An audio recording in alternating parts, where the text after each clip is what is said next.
Hi dear friends and subscribers, welcome to the Cricket Happening Show with your host Ram. Just waiting for this semi-final match between Pakistan and Sri Lanka to end. Well, I would say the Sri Lankan crowds are absolutely roaring, so you can guess what has happened. Sri Lanka has beaten Pakistan by 16 runs at the Premadasa Stadium here in Colombo and entered the finals of the T20 World Cup 2012. What a proud moment for Sri Lanka. So I'll be talking about that. So Pakistan, as I said, the match has just been over with Kulashekara bowling the last over, Umar Akmal and Umar Gul at the crease, and they needed 23 of the last over, but well, they finished 16 runs short of the target, and Pakistan are out of the reckoning now for the finals, and Sri Lanka march into the finals of the 2020 World Cup. And what a proud moment it is going to be on Sunday when they are going to take the winners of tomorrow's match, tomorrow's second semi-final match between Australia versus West Indies. Well, congratulations to Sri Lanka, they are coming into the final. Now talking about the match, I thought Pakistan definitely had the match under grasp. This was not an easy pitch to bat on. The ball was gripping, there was some turn available, and it was a real test of which spinners, how the spinners would actually exploit. But I thought the Sri Lankan spinners were much better than the Pakistani spinners. And I would also say one thing I would like to say about it is that the dismissal that was the turning point. The dismissal of Mohammad Hafiz, the captain, who tried to hit a six out of the ground. He was caught by a stump by Sangakkara, bowled Herath.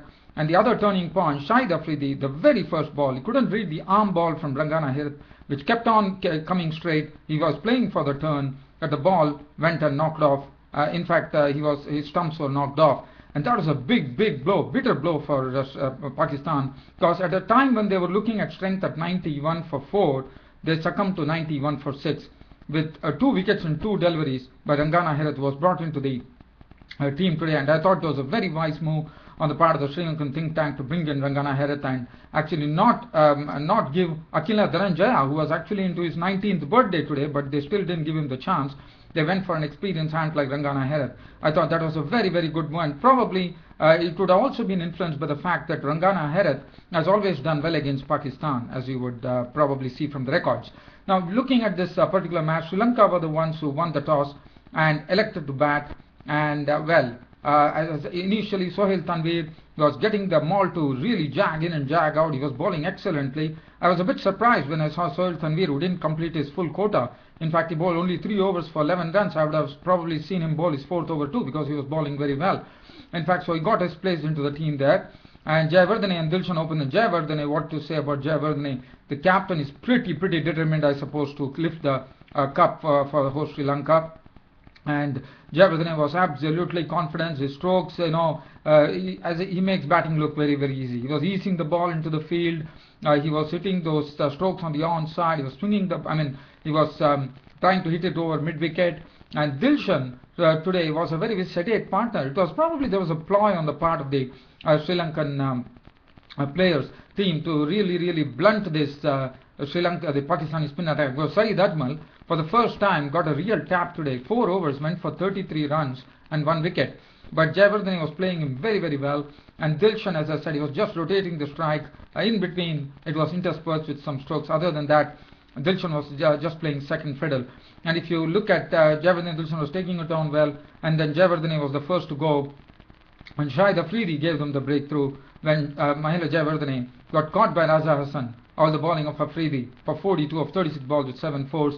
Sangakkara joined. Sangakkara, as soon as he came, probably, they are already decided that they are going to go after the spinners when Mohammad Hafiz and Ajmal were bowling. And Sangakkara also, made a very quick 18 runs of just 11 deliveries with 3 fours, but he was guilty of being caught by Shoaib Malik of the bowling of Mohammad Hafiz for 18. That was the second wicket, 84 for 2.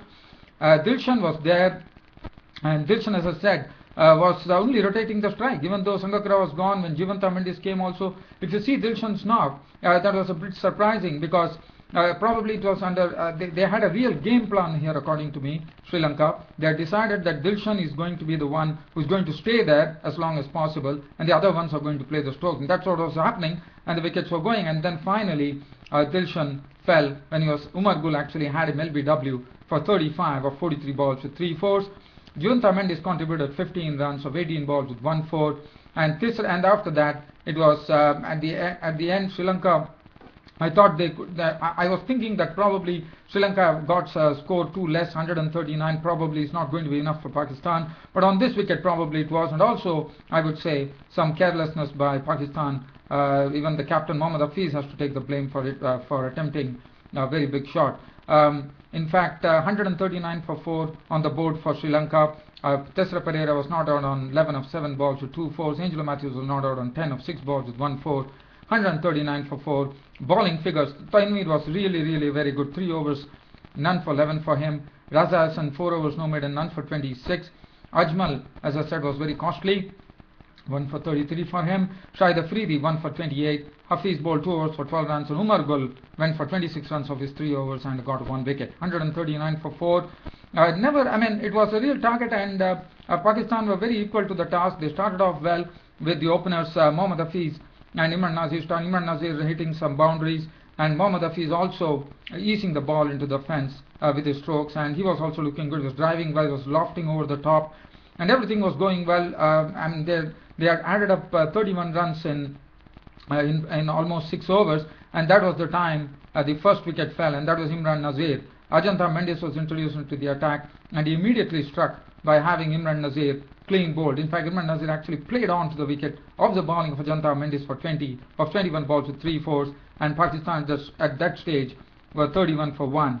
Nasir Jamshed walks in. Nasir Jamshed, unfortunately, a disappointment, as Angelo Matthews got him LBW, got a ball to shape in. Actually, Nasir Jamshed was trying to flick it on the onside, missed the line of the ball. He was adjudged LBW ball. Matthews for 4. Pakistan 55 for 2 in the 10th over. Kamran Akmal came in. As you know, Kamran Akmal now always comes ahead of Shoaib Malik and Umar Akmal, but Kamran Akmal couldn't do much. He was gone for 1, as Angelo Matthews once again took another wicket. This time Kamran Akmal hitting probably, not a good shot at all. He wanted to actually flick him, but probably he didn't actually get it on the middle of the bat. The ball ballooned. Jayawardene took a catch, and he was gone, and Pakistan were really slipping at the time. 57 for 3 in the 10th over, and Mohammad Hafiz was there, who was looking good. He was really playing himself in, and he was trying to see that he stays at the wicket. Shoaib Malik came in, and Rangana Herath was brought into the attack. As I said, Rangana Herath played today, and Rangana Herath immediately struck. Shoaib Malik was clean bowled by Rangana Herath for 6, and what a delivery it was. One has to really speak about the delivery that had Shoaib Malik. The ball was pitched on the stumps, on the middle stump, and Shoaib Malik probably thought the ball is going to come straight, but instead the ball went and hit the off stump. What a beautiful ball it was to dismiss Shoaib Malik. So Shoaib Malik was gone, and Pakistan slipped to 64 for 4 in the 11th over. Mohammad Hafiz was there. He was joined in by Umar Akmal, and what it required was 64.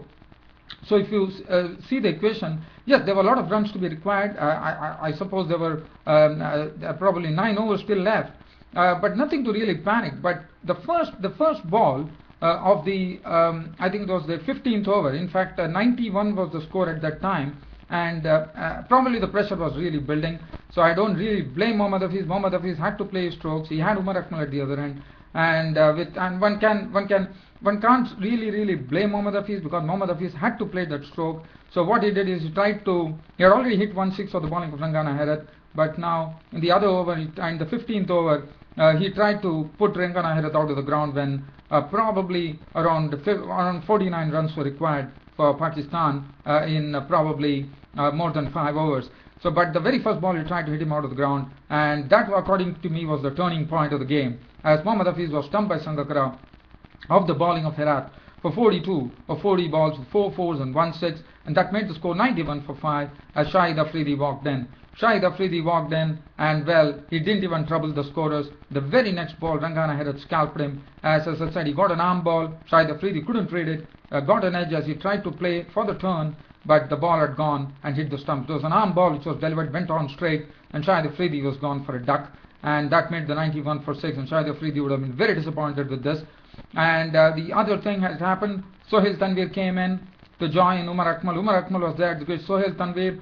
Well, he stayed there, but he was gone. The pressure was building on Pakistan at that particular time. There was no other go but to go for the charge.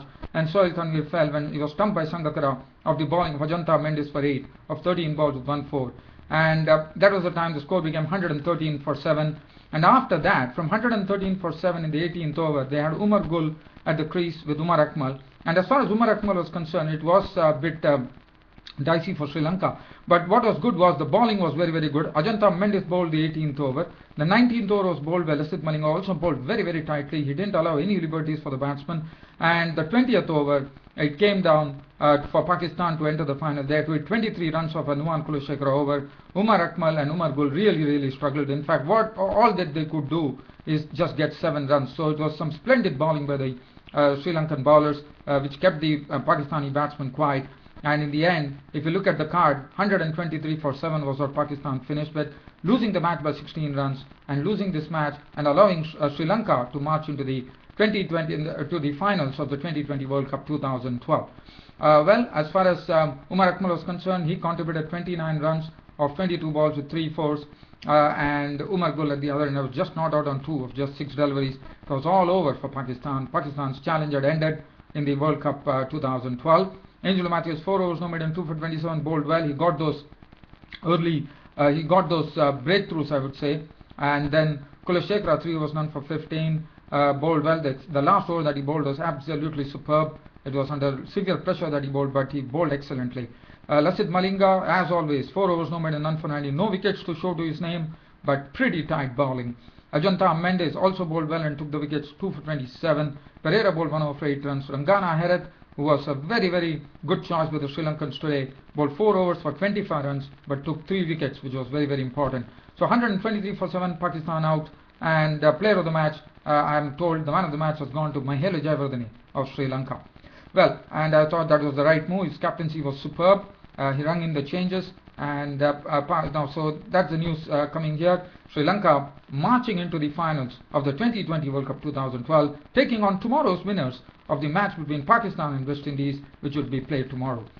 So that's it from me. One thing I would like to say here before I go, I think Shahid Afridi batting has been a big disappointment in this 2020 World Cup, and he really, he probably now, I would say, Shahid Afridi, with his age, he has lost that hitting capability. Previously, one could have really banked on Shahid Afridi, because if he plays the stroke, the ball would sail over the ropes for a 6. But probably due to age, I think Shahid Afridi now really needs to consider whether he is good enough for Pakistan, because it's only the bowling department that he contributes, and in the bowling also, I don't think Shahid Afridi has taken a lot of wickets. That has been a big disappointment for Pakistan, according to me, in this tournament. And other than that, there was one particular thing that I would like to make here, and that was there was one. I think it was Jivanta Mendes who was stumped, I suppose, and he was stumped off a wide delivery. Now, off a wide delivery, when you declare a wide, I think ICC needs to change the rule whereby on a wide ball you should not get stumped, because a wide ball is a wide ball. It should be going into the extras. But if you look at the dismissal of Jivanta Mendes, he was given out to a wide ball from Saeed Ajmal. He was stumped Kamran Akmal, bowled Saeed Ajmal, and I thought it was wide ball. The umpire declared a wide, but Mendes nicked it. Mendes missed it, and Kamran Akmal stumped him. So I don't think it is really fair to stump somebody of a wide ball and then put it in the books. Well, I feel ICC needs to really look at it and see that a wide ball is a wide ball. It should be an extra. That's it. Whether the batsman nicks it or batsman gets out, I don't think it should really count. But anyway, that's what ICC to do. But I thought it was a pertinent observation that I wanted to do, and I hope I am right here. Thanks, dear fans and friends and subscribers, for your admirable company for this T20 World Cup semi-finals. I'll be back with the semi-final report tomorrow. Until then, it's your host Ram signing off. Thank you.